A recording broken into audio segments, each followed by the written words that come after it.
It's another day on the streets of COP29 here in Baku, Azerbaijan, where today's theme for the day is focused on human capital, children, youth, health and education. Many participants are concerned of if these things make the plenary. Let's go out and we speak with participants on the streets of COP29 to know their views on what's happening in COP29. Let's go.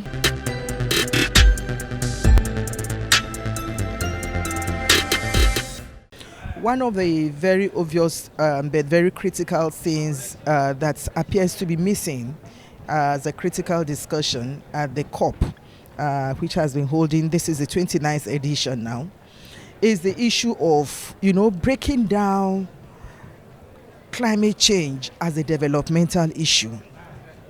If we see climate change as a developmental issue and we break it down, one of the core issues of development is health. One of the core issues of development is about capital development. It's about human development, and health is a major factor.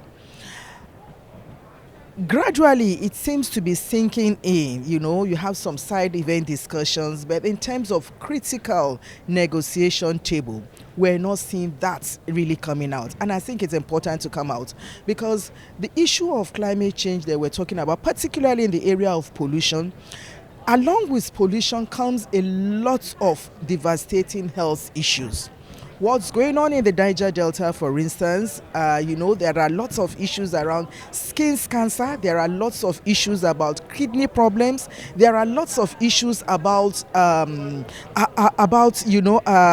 miscarriages for women. And in fact, there is also the general issue about lifespan, which has reduced very, very much, in the Niger Delta. And then this affects every other places. So the issue of health is very fundamental. And I think we need to make our voices louder for those to connect.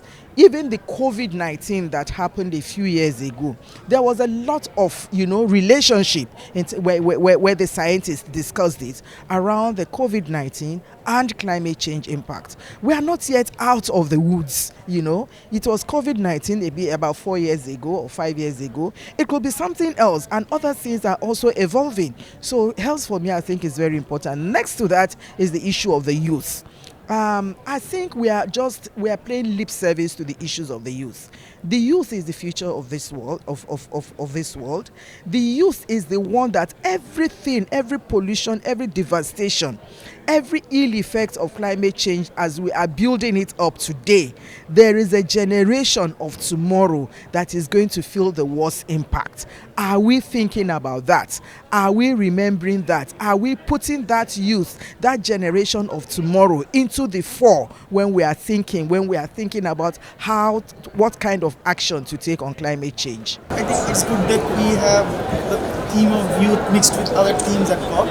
This at least gives us some space, but as a youth, I prefer a standalone theme of youth and a day specifically dedicated to youth only for the next round of COPs. But yeah, having youth as a theme, as a joint theme is also not bad. Not really up to expectations, but yeah, it's a start. When it comes to youth, we don't still have anything passed on youth. Yeah, we have a constituency, but youth voices are still very much underrepresented in the negotiation rooms. So that we need to work a lot on, especially the presidency and the secretariat needs to work a lot on to formally engage young people in the negotiation rooms and to formally engage young people with specific roles at next COPs.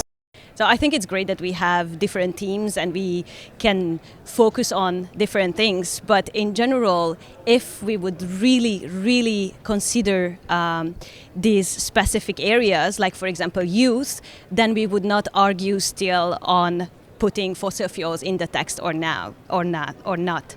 Like in general, I think if we would really consider indigenous people, young people, then we would move way faster and the negotiations would not take that long. Honestly, I think until we don't have clear and very straight actions, then we don't consider everyone. Maybe we have parts of the world where health is is better. But until we have problems with extracting fossil fuels in places where people's health are directly impacted, then we are not considering health. And just in general, when we are talking about climate change, when we are talking about burning fossil fuels and polluting our atmosphere with methane, with CO2, we are not considering health. We have more and more heat wave. We have more and more extreme weathers that directly impact humans' health. So it is great that we have thematic days, but I think the people in the negotiation rooms should really focus on that more. One thing that I've been saying ever since this COP started is that health is the reason for climate conversation. I mean, if you take away health, there is no conversation around climate change. And it's such an interesting thing that we don't get to hear much conversation around health, right? And which is why I am here, here to promote the conversation around the interconnectedness between health and climate change, right? So I feel we're not doing enough connecting climate change with health, and that's why we're not getting the needed support and trust around stakeholders. I believe strongly that the only way we can achieve climate goals is when we gain the trust of everyone from all different groups. And that includes making sure that we link climate conversation to every aspect of life, the human life, which include, of course, the health, transportation, agriculture. When we begin to link it up, we will begin to build trust among people, and then it's easier to achieve the goals of climate change. However, in terms of young people, I feel like young people, not that I feel, it is the truth, young people are the one that will face the harsh reality of climate change. And it doesn't make sense if we exclude young people from the climate conversation, because they will face the terrible, consequences of climate change. And so it is unfair to not include them. And so my advocacy has been to include young people in climate discourse, not just to include them to tick the box, but include them to meaningfully engage them. Sort their perspective. Young people are creative. They have the idea. They have they are exceptionally, talented when it comes to the use of technology. And I feel like when we begin to include them, we will tap from their ingenuity and from their creative skills to achieve climate goals. Youth health education and human development. I stopped at the African Union Pavilion earlier, where a youth activity has been organized, and predictably it is mostly young people there. The continent's leaders are not available. The experts really who should be guiding and coordinating as well are not available. But these are very important topics given the turbulence that we've seen in Africa, the cost of living crisis, the number of people migrating on makeshift boats and makeshift rafts to get to Europe and all that. And also given the flooding that has happened in Africa this year, we should have placed more importance on this, but unfortunately and predictably we are not. This year we are focusing on finance, and we understand as well that, and like you said, it's been a year of deluge in Africa, massive rainfall right across the Sahel, and right before that we had COVID-19, and then the cost of living crisis, inflation, and so on. Massive numbers of young people trying to get to Europe and America. The African Union did very well in putting its theme of the year as education, and obviously trying to focus on young people for that. But unfortunately, too often other priorities come and shift attention from this.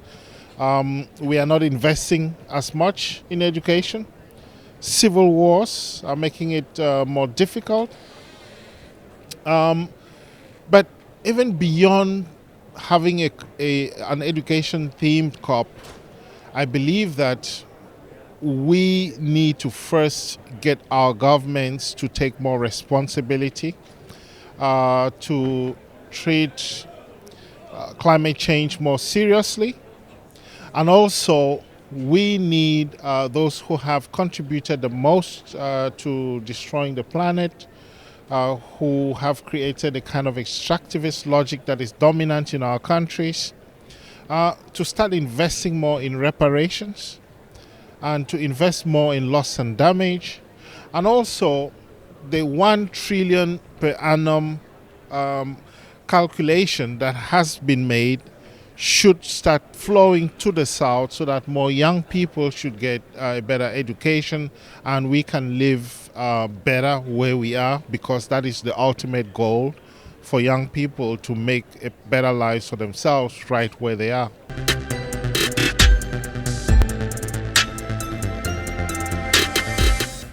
You've heard from many people on the streets of COP29 here in Baku what they think about the topic and the theme for today, which is human capital, youth, children, health and education. They've shared their views on what they think about plenary not involving so much of the youth and education.